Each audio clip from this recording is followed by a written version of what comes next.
Houston! Sí se puede, sí se puede, sí se puede. Perhaps it's like C, maybe it's just A, his name is Alexa. What is remarkable to me about the community school model is that we're creating a systems approach populated by people to actually doing the social, emotional, economic work that's absolutely necessary to help everybody in the community, particularly kids and families, thrive. Now we feel like we can empower to do so much more. So this is our dental clinic, a little sensory area, so it's like a wellness suite. We have a clothing closet. Gone are the days where schools are just academic centers.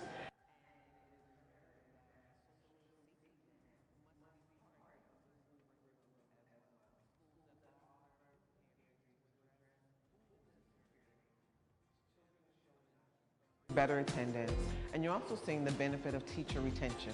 Teachers want to be in community schools. Teachers want to be in schools where there is support. We now have mental health counselors in the building that we see daily. We place a community school director at every one of our schools who is skilled at relationship building, managing, leveraging, and facilitating supports, services, and partnerships. A lot of my job is networking with community organizations, and it's really about the relationships that are already in the school but just need the kind of catalyst.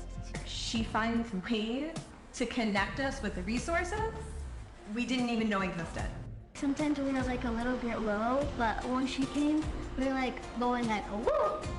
A lot of these families are struggling. Such a blessing that as a counselor, we're able to help the students in a social and emotional aspect in the school, but also give services outside so they can actually benefit from it. And not just them, but their younger siblings and their family as well. Cuando uno llega a un país que no es el tuyo, llegas con muchas preguntas. Las puertas de la escuela estuvieron abiertas para mi hija, para mi familia. Mi nombre es Ingrid, soy de Colombia. Mi hija llegó con un poco de ansiedad. Con Miss Allison dieron terapias y le ayudaron mucho. Thank you so much for all the volunteer work that you do. I have, a big group of parent volunteers that are here consistently. They're helping with food pantry, with our clothing closet, with the parent association, and I get to hear about different barriers that they may be facing. So they're coming in, building relationship with me, building relationship with each other, having that camaraderie, having that trust in the school. Ayudar para que los niños estén bien, se les atienda cómodamente como si estuvieran en su casa.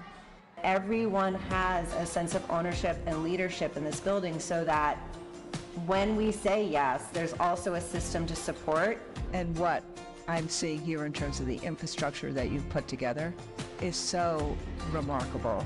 Todo ha sido muy positivo, las profesoras, la directora, Allison, el grupo de padres voluntarios, todo ha sido muy bueno, todo ha sido muy bueno.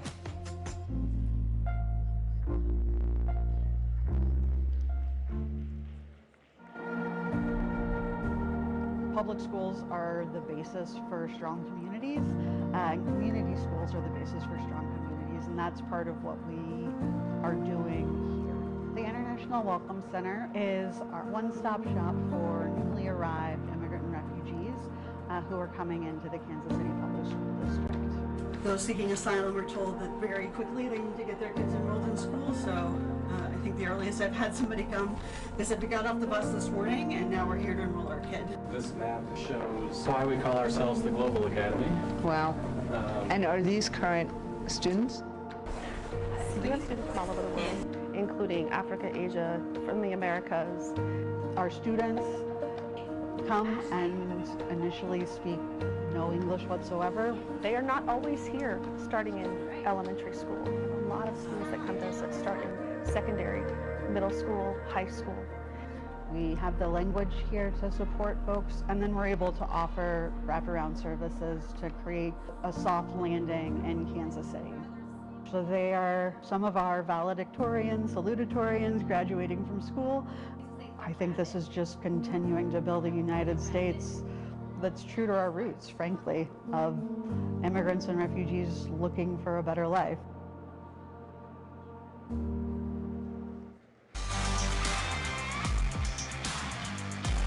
We've shown Peace Help how determined we are in our cause, how hard we're willing to fight. They called us heroes then, but what are we now? Zeros. You're leaving a legacy, not just for your own family, but for everybody else who ever steps through those doors. No contract, no peace! You have shown your power. We are not going to let management roll over the top of us ever again. This is so exciting, so empowering. Peace Help has lost its way. For them, it's not about respect. It's about power. Oh, we're going to fight for a fair contract? We're tired of poverty wages. Are we tired of being disrespected every day that we come to work? This is a fight that we will win. There's not a damn thing that can stop us. A united group of pissed off workers. Solidarity forever. When you piss me off, I get mad. Y'all know that.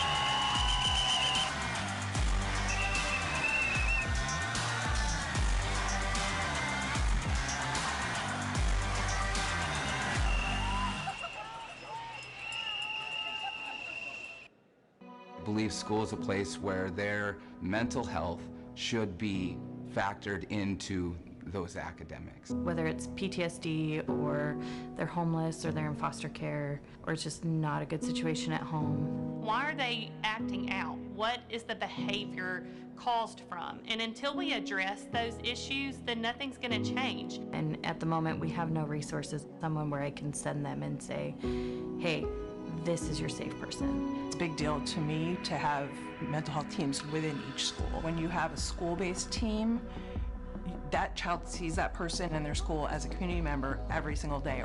And I think it's very important that we give them time and the opportunity and the presence to show them that we care for them as a human being, not just a student. I'm a special ed paraprofessional, and I think a real solution is to have a dedicated mental health team in every school. These are the foundations of the $5 million year-long campaign the AFT is launching called Real Solutions for Kids and Communities. Unlocking the power and possibility that comes from being a confident reader. You like that one? Ensuring that all children have opportunities to learn by doing. Caring for young people's mental health and well-being. Catalyzing a vast expansion of community schools that meaningfully partner with families. And of course, by fighting for the teaching and support staff and the resources students need to thrive. Here in Beaverton, Real Solutions mean to us having a fully bodied classified staff to help the children to become great readers and great learners. Wow. Real Solutions in Boston is definitely ensuring that every student has what they need to succeed and thrive. While people are banning books, we're giving them away. It's bringing a community together. For us in New Haven, one real solution is making sure that teachers have the support and tools they need so they can prevent burnout. Investing in social emotional well-being and making sure that every kid has a trusted adult. A program at a New Haven high school got a visit today from a prominent national figure in teaching. This is part of the AFT's year-long Real Solutions for Kids and Communities campaign. Good to meet you, Miguel Cardona. Pleasure to meet you. Randy Weinberg. We offer real solutions by providing students the knowledge and the hands-on experience they need that will get them into a high-paying job. When I got out of this program, I anticipate having no debt, an apprenticeship lined up. I have someone who's going to advocate for me in the union. How do we spark an interest in literacy and reading? By making sure that kids have books. Real Solutions for the kids in the Harlem community is the encouragement of reading, and it brings the joy back into their lives when they open up books. I love reading because it's fun. It keeps you entertained. The American Federation of Teachers wants to talk about its proposals to boost learning in the classroom and to support teachers and families. The AFT is promoting its $5 million Real Solutions for Kids and Communities initiative. Let's get those social media companies to think about children's safety and health, not just their profits. Whoa, there's a lot of that. AFT is bringing real solutions to the children and the community through Reading Uplands the World. We are getting books into the hands of a community that needs them. Experiential learning that happens in CTE should be the driving force of public education. Me and my classmates just got our CNA license. You get to do a lot of hands-on stuff. It's a great career for the rest of your life. We can achieve things together that are impossible alone. Welcome, please come in and enjoy our book fair. Welcome, come on in. This event is going so well. I'm so excited. We have been able to give out a ton of books so far. We were gifted with 40,000 books for our community, and we have had hundreds of families come in already.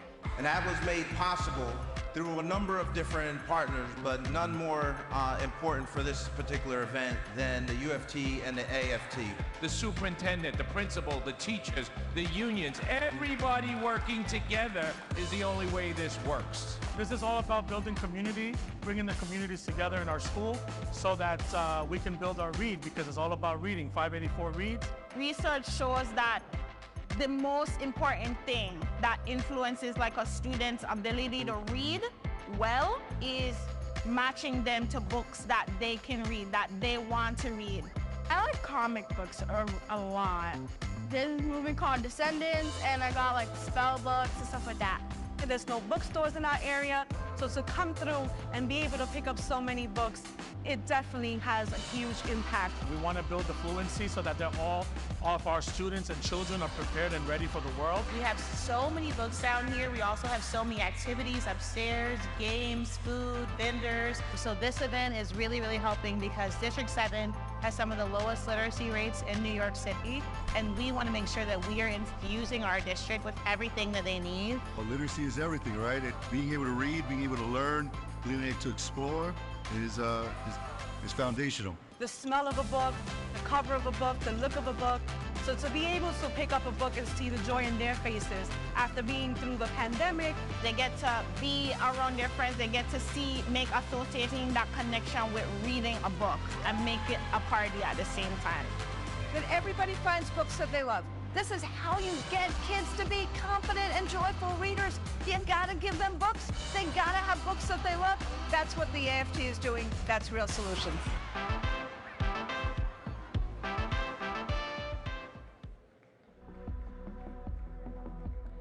When I started as president of New Haven Federation of Teachers in January of 2022, it was very clear that teachers were not okay, that our members were not okay. Educator burnout is at an all-time high.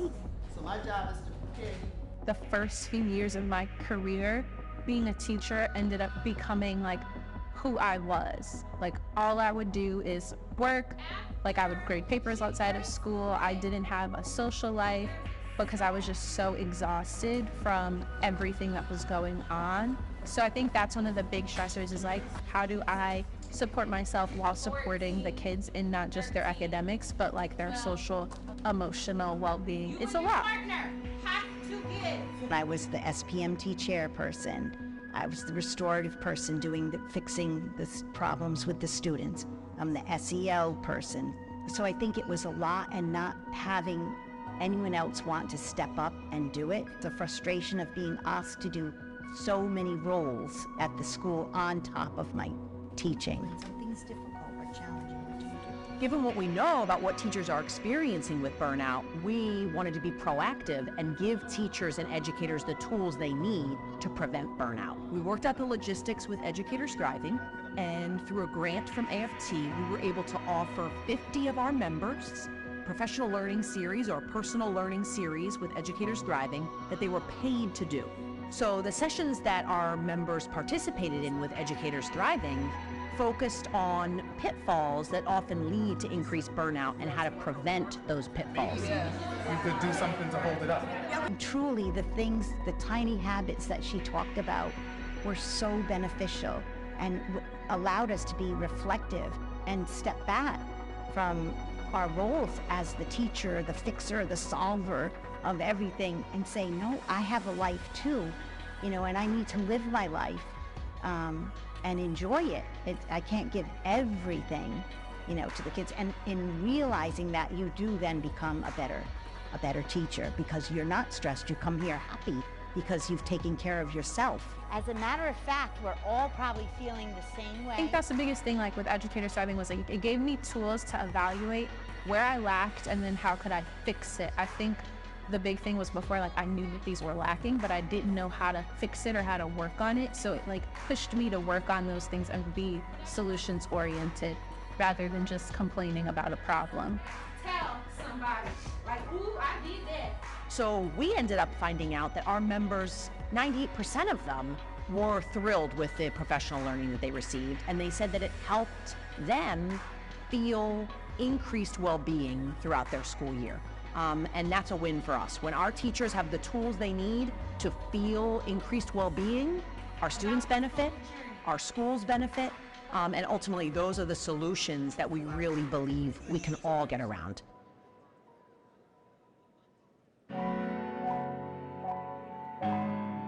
What's happening right now across the country, Alabama as Exhibit A, is just, it is a taking of the money that is needed for public schools, and it's putting them into privatized settings. Overwhelmingly, most of the money goes to people who already send their kids to private schools, so most of it actually goes to the wealthy. We must ensure our public schools receive the funding they need and remain free from political interference. It's not for all children. It doesn't take rocket science. People just want an equitable opportunity for education. The state of Alabama and most of the South, for some reason, we won't get past our old history. This voucher bill, it's already research that show you who this money is going for. And we can't be afraid to call our elected officials out. The public schools are the foundation of our community.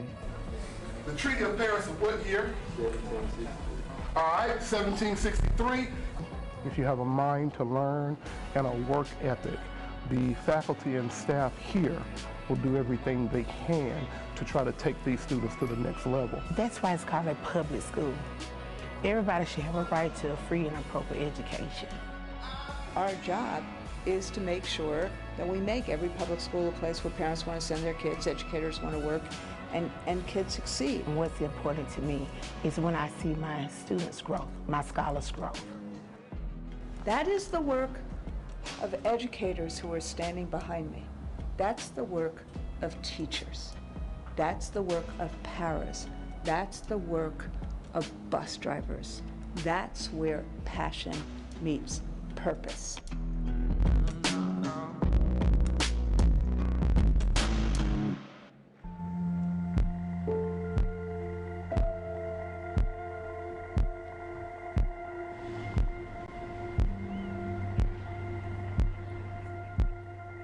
На початку жовтня 2022 року класна керівниця роздала всім дітям бланки та сказала, що всі повинні поїхати до табору в Крим. Варіанту відмовитися не було. Тож ми попрощалися з батьками о 6 ранку та виїхали. Ми їхали через окуповану Нову Каховку, і саме тоді було зрозуміло, що щось тут не те, бо нам сказали закрити всі вікна шторками, вимкнути телефони та вікна не дивитися. Нас везли як якийсь секрет.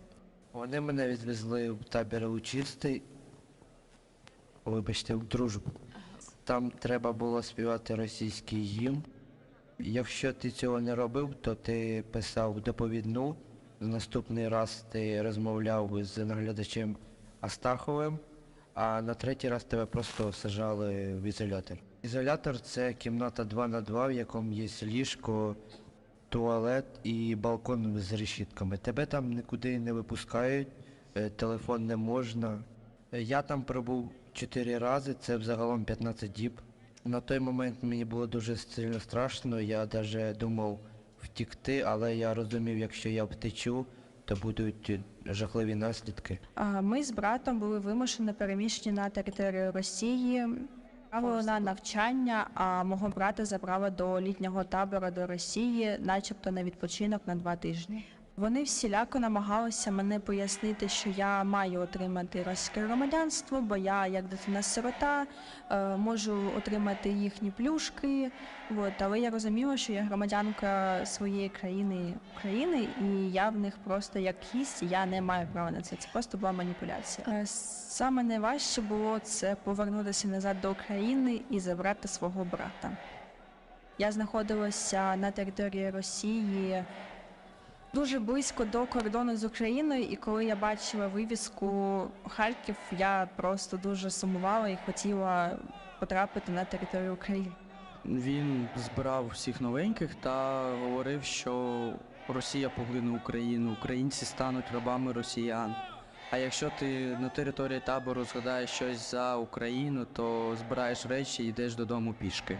У мене діабет, і коли я підійшов, сказав на пункті табору про те, що мені треба докупити інсулін, мені просто відповіли, що чекай, поки ліки повністю не закінчаться.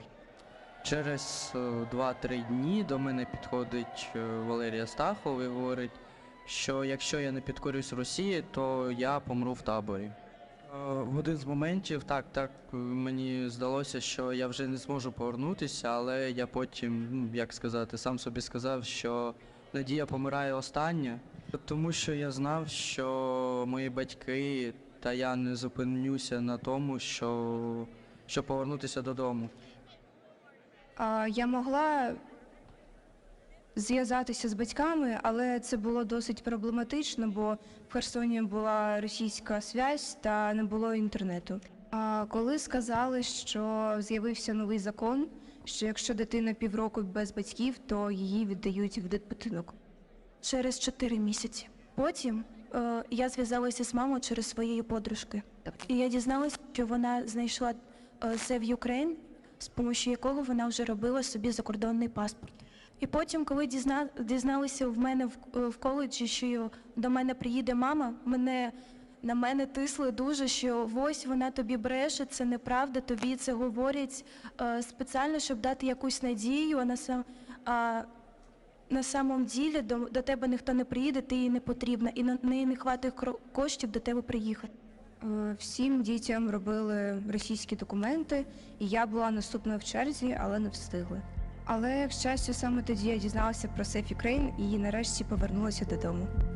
Коли я побачився з батьками, було дуже багато емоцій, не тільки сльоз, но й радості теж було. Я просто хочу, щоб всі дізналися, як росіяни знущаються над нашими українськими дітьми. Вони не піклуються про дітей, так як показують це по телебаченню. What would you like to say to the Ukrainian people who is still suffering? Те, що не треба здаватись, те, що... Do not give up.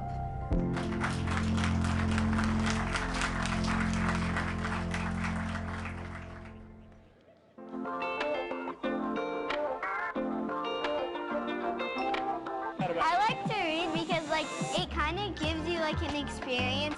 When I read books, it makes me calm. And I will do anything to read. Drama and the storyline. I have animal books because I like to read about animals. I like to mostly read about trains. I also like sirens, fire alarms, the emergency alert system. Diary of a Wimpy Kid. No-brainer, this one. It's funny. It has a lot of comedy in it. Tell me about your favorite book, Oh David. He runs out the bathroom and he goes in the city without no clothes and his butt cheeks shows. I remember this. It was my favorite one. My mom read it to me before. Captain understands how their friendship will get them through any problem. What would you do with 10 million books? I would put them where I put all my books, and I would read one every single day.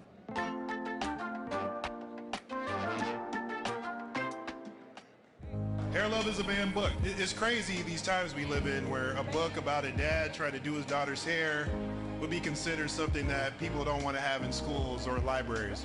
Daddy tries slicking my hair back. So many young people who I knew who like favorite characters were like Frozen, and they wish they had blonde hair, and like, you know, that's cool, but also it's good to like love you how you look yourself naturally as well. And then also, black dads get a bad rap when it comes to mainstream media. You know, he's depicted as not being present. You know, that's actually not true. And so just want to represent for the dads out there too. There's a next great author out here. I truly believe it. It all starts with seeing people that look like them doing what they don't think is possible.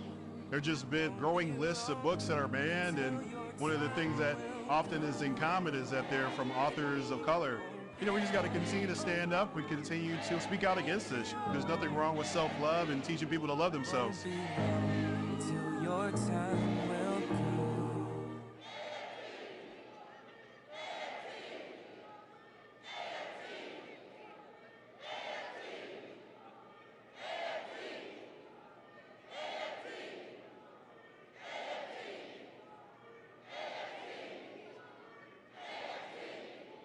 Please welcome American Federation of Teachers President, Randy Weingarten.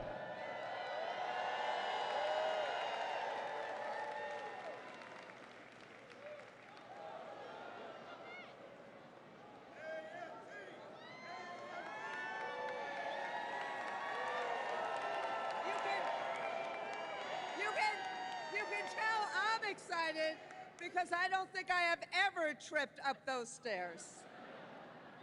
So are you excited? Are you ready to elect the next President of the United States? So, 4 years ago, the AFT made a great choice. We supported Joe Biden and Kamala Harris as the leaders best prepared to lead our country out of crisis and to a brighter future. They have created the strongest economic recovery in our lifetimes. They've restored integrity to the White House. This is the most pro-labor, pro-worker, pro-family, pro-public education administration in our history.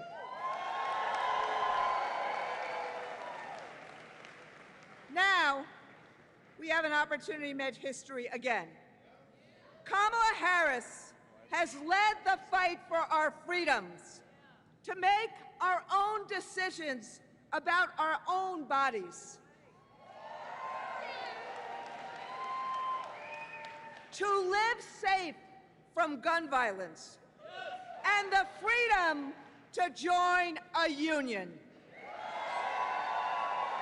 Kamala Harris fights for a future where every person has the opportunity not just to get by, but to get ahead. So, the Vice President is right behind us.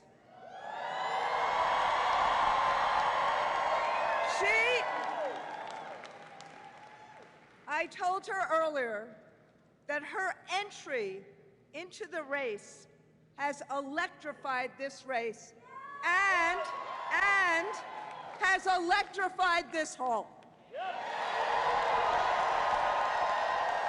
So, my friends, we all know there's a lot of teachers in this hall, so we all know a lot about assignments. So, my friends, my siblings, do you understand our assignment?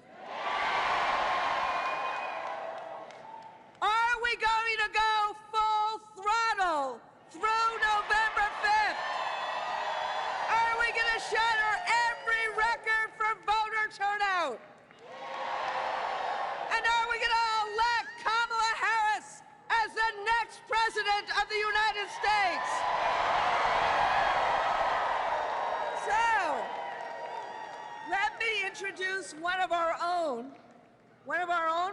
chairs. Brittany, shoot, you do that. Who's going to introduce the Vice President?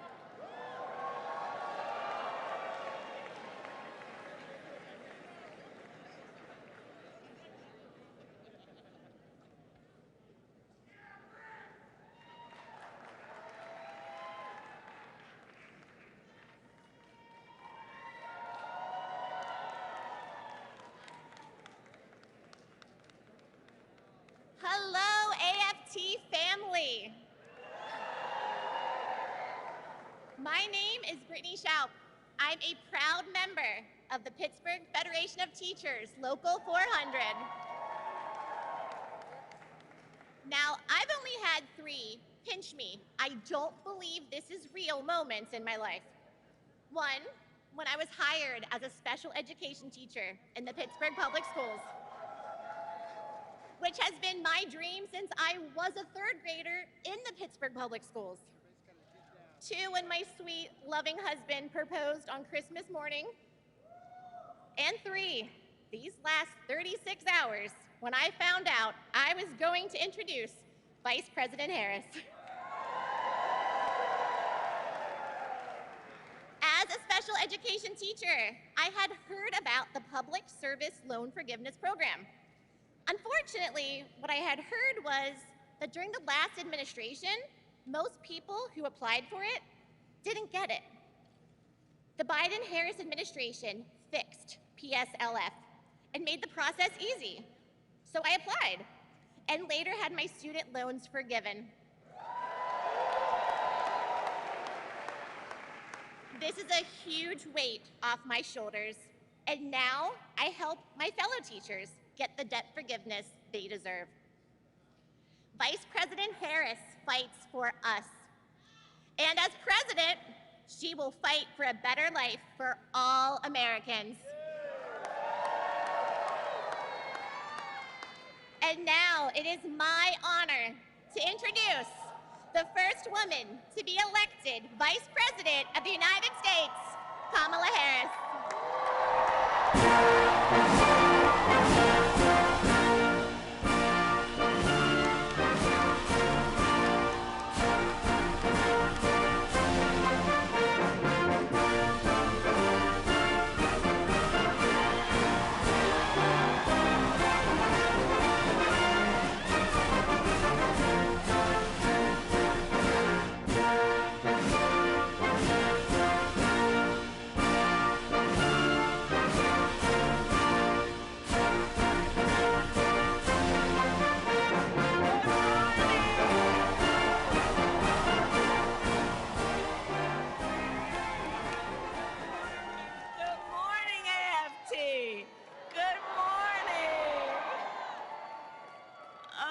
Goodness, it's so good to be with everybody. Please have a seat. Please have a seat. If you have a seat, please have a seat.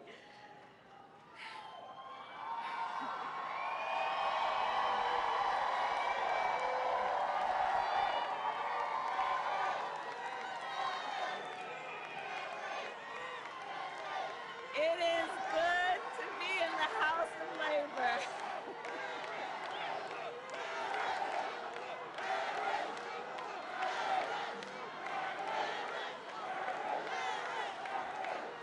Thank you.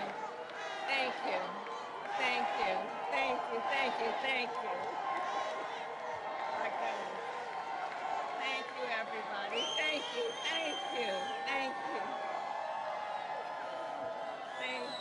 Oh, thank you all. Thank you so very much. Thank you. Can we hear it for Brittany, please?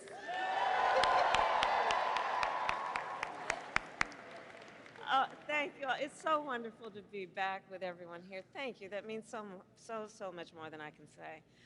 Randy, thank you for your friendship, your long-standing friendship. As we all know, Randy is a force, and she has been an incredible friend and an advisor to the President and me. And I want to thank you on behalf of the President and me and our country for all that you are. And I want to begin by saying a few words about our President, Joe Biden. You know, right? Yeah.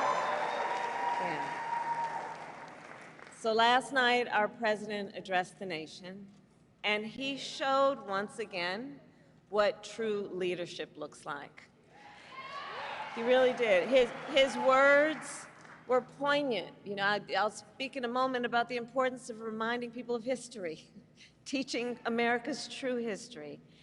He thinks and talks about his work and our country, understanding what it means in terms of what we do now and how that will impact the future. He thinks about our history in the context of the importance of the work we do now. And over the past 3.5 years, and over his entire career, Joe has led with grace and strength and bold vision and deep compassion. And as he said, that's right. And as he said, in the next 6 months, he will continue to fight for the American people, and I know we are all deeply, deeply grateful for his continued service to our nation. Thank you. Thank you. And to the members of AFT, I thank you for your service to our nation.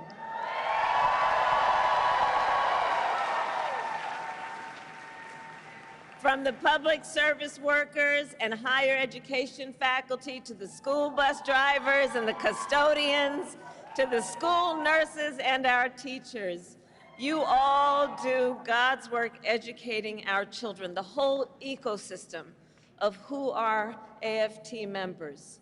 It is you who have taken on the most noble of work, which is to concern yourself with the well-being of the children of America, and I thank you for that. I thank you for that. And I thank you also for your support over the years and for being the first union to endorse me this week.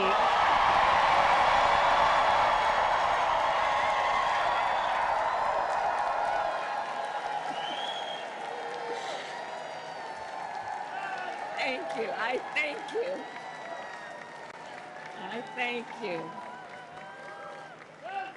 And as you may know, I am a proud product of public education. Many of you know that my first grade teacher, Mrs. Frances Wilson, God rest her soul, taught me and educated me and encouraged me and inspired me. And years later, when I walked across the stage to receive my law school diploma, Mrs. Frances Wilson was in the audience. Yeah. Yeah. And that's who you are. I know who you are. I know who you are. This work is personal, and it is professional, and it is so critically important. And so it is because of Mrs. Wilson and so many teachers like her that I stand before you as Vice President of the United States of America. And that I am running to become President of the United States of America.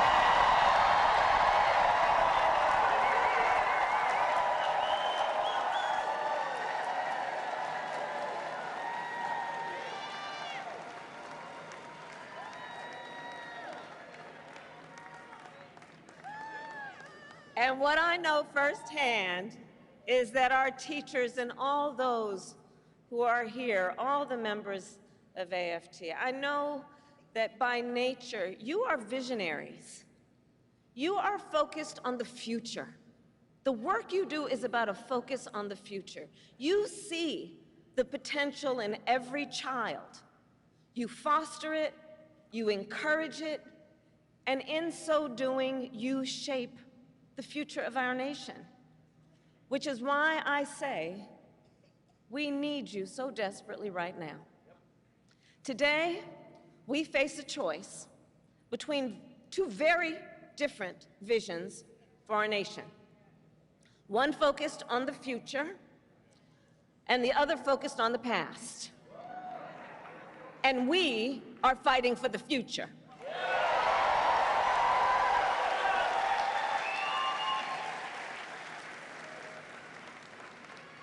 And in our vision of the future, We see a place where every person has the opportunity not just to get by, but to get ahead. A future where no child has to grow up in poverty, where every senior can retire with dignity, and where every worker has the freedom to join a union.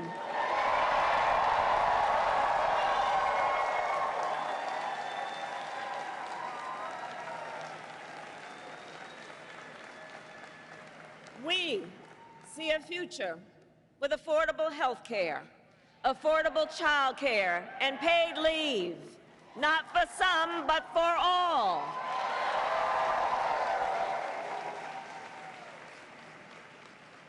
We see a future where every student has the support and the resources they need to thrive, and a future where no teacher has to struggle with the burden of student loan debt.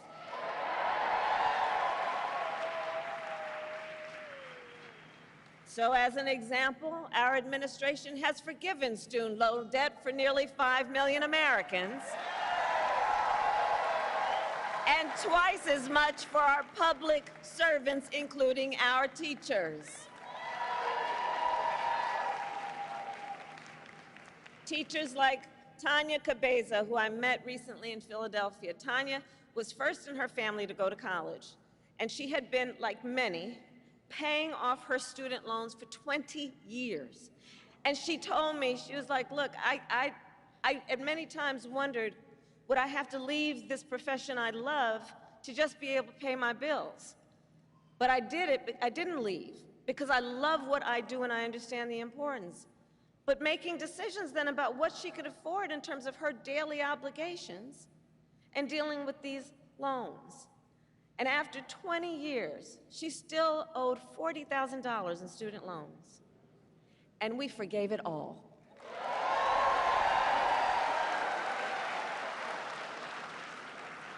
When she learned, she told me, she said when she learned that her loans had been forgiven, she said, well, me and my children knew our lives had changed, and we were just dancing. So there we go. But we are clear-eyed. As we work to build a brighter future and to move our nation forward, there are those who are really trying to take us backward.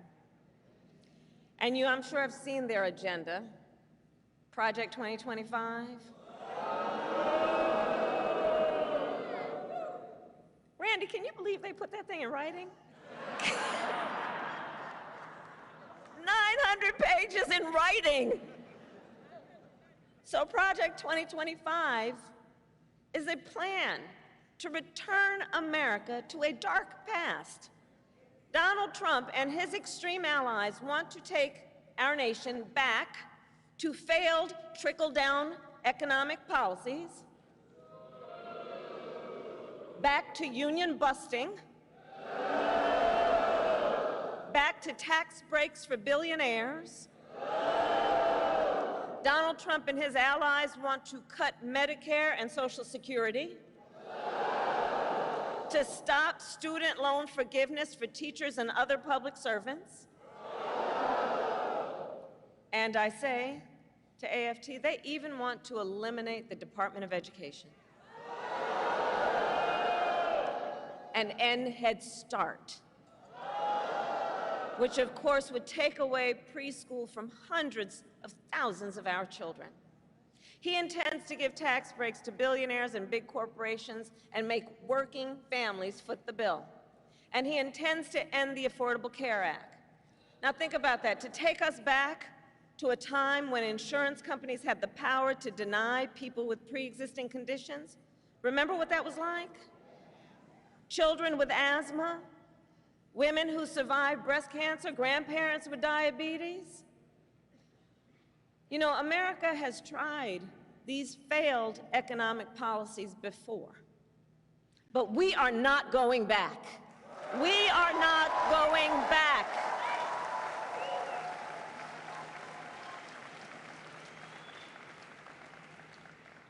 No, we will move forward. And one of the best ways to keep our nation moving forward is to give workers a voice, to protect the freedom to organize, to defend the freedom to collectively bargain, to end union busting,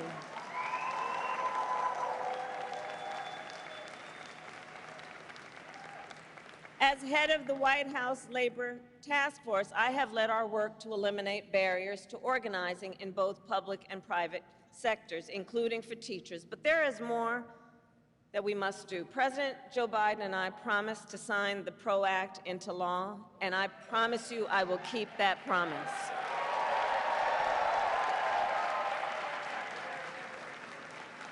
Because when workers join together and demand what is fair, everyone is better off. Understand, and I say this everywhere I go, understand, you may not be a union member, but you should thank unions, and I'm looking to the cameras in the back of the room. Not them, but the people who might be watching. You may not be a union member, but thank unions for the 5-day work week. For the 8-hour workday. Thank unions for sick leave and paid family leave and vacation time.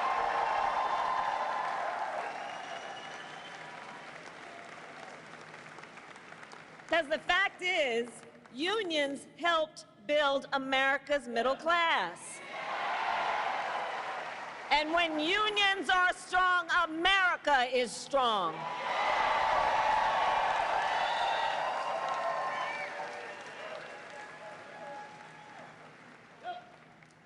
So AFT, ours is a fight for the future, and ours is a fight for freedom. In this moment across our nation, we witness a full-on attack on hard-won, hard-fought freedoms. While you teach students about democracy and representative government, extremists attack the sacred freedom to vote. While you try to create safe and welcoming places where our children can learn, extremists attack our freedom to live safe from gun violence. They have the nerve to tell teachers to strap on a gun in the classroom, while they refuse to pass common sense gun safety laws.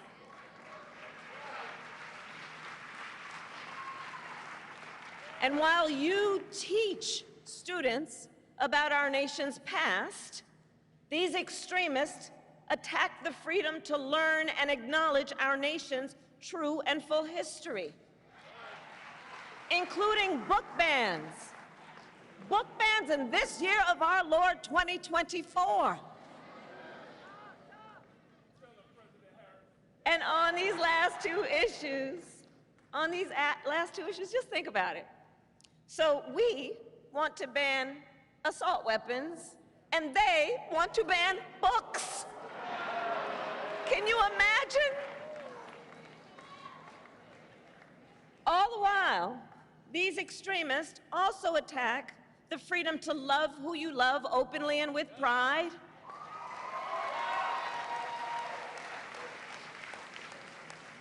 They passed so-called don't say gay laws. Now I have to tell you, so many of you may know, in 2004, on Valentine's Day weekend, I was one of the first elected officials in the country to perform same-sex marriages.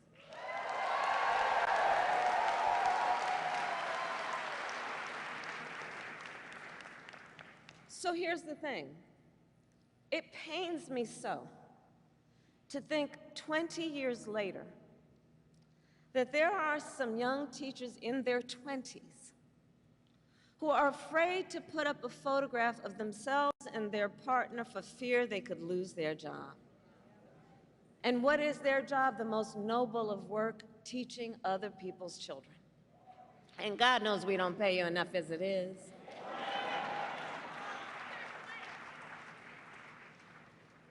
In this moment, we are in a fight for our most fundamental freedoms. And to this room of leaders, I say, bring it on. Bring it on. Bring it on.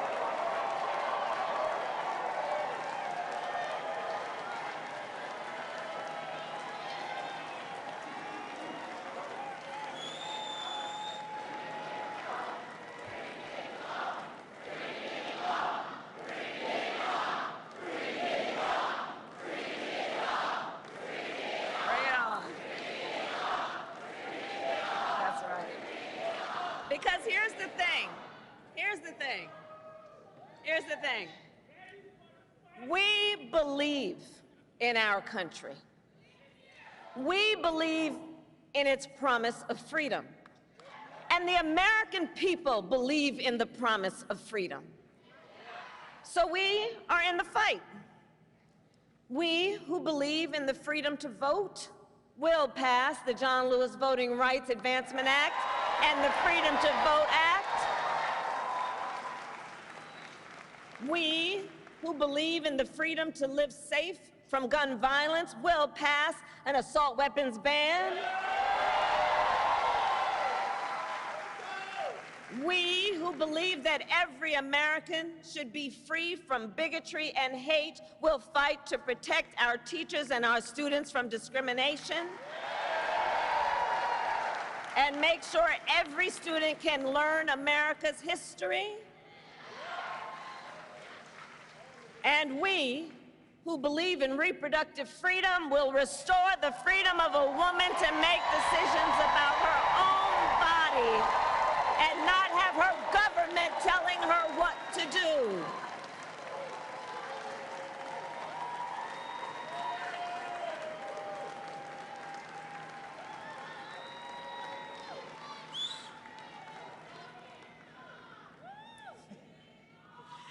So AFT, that's right, bring it on. So ultimately, in this moment, I know we all know, we each in our country face a question. That question being, what kind of country do we want to live in? A country of freedom, compassion, and rule of law, or a country of chaos, fear, and hate?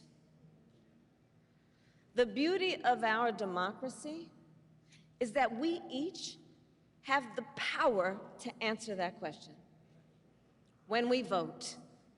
And when we vote, we make our voices heard. So today I ask you, AFT, are you ready to make your voices heard? Do we believe in freedom? Do we believe in opportunity? Do we believe in the promise of America? And are we ready to fight for it? And when we fight, we win. God bless you, and God bless the United States